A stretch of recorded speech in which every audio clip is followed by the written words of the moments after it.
Assalamualaikum warahmatullahi taala wabarakatuh. Apa khabar semua anak-anak murid Ustazah? Alhamdulillah, hari ini kita akan teruskan lagi PDPR kita bersama dengan Ustazah Syahira untuk pelajaran adab dan akhlak. Baiklah, hari ini kita akan tumpukan kepada dua tajuk.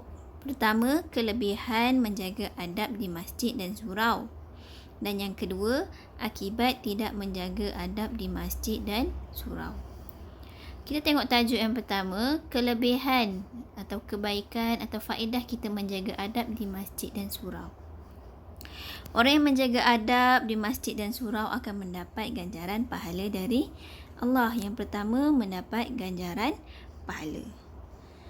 Seterusnya, yang kedua, dapat melaksanakan ibadah dengan selesa. Apabila kita menjaga adab, tingkah laku kita di masjid, kita dapat melaksanakan ibadah dengan selesa. Persekitaran kita juga akan lebih tenang sahaja.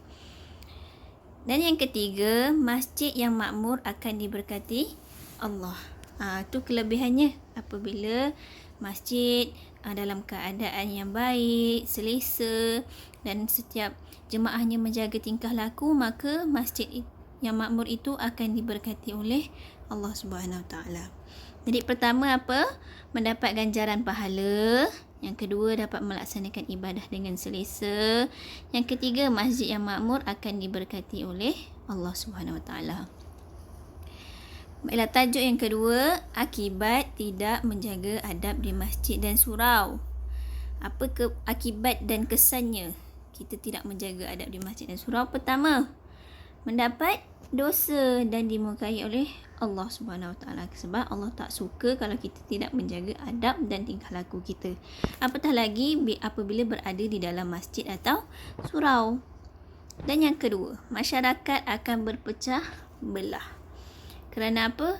Di dalam masjid itu kita biasanya bersolat jemaah, kita dalam keadaan yang tenang, teratur. Tapi apabila adab tidak dijaga, maka masyarakat itu akan berpecah belah, akan rasa saling tidak berpuas hati.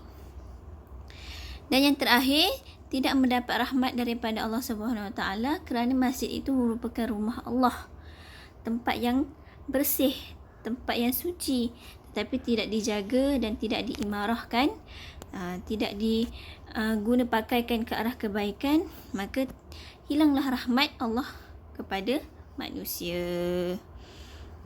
Jadi apa tiga akibatnya? Pertama, mendapat dosa dan dimurkai oleh Allah. Kedua, masyarakat akan berpecah belah.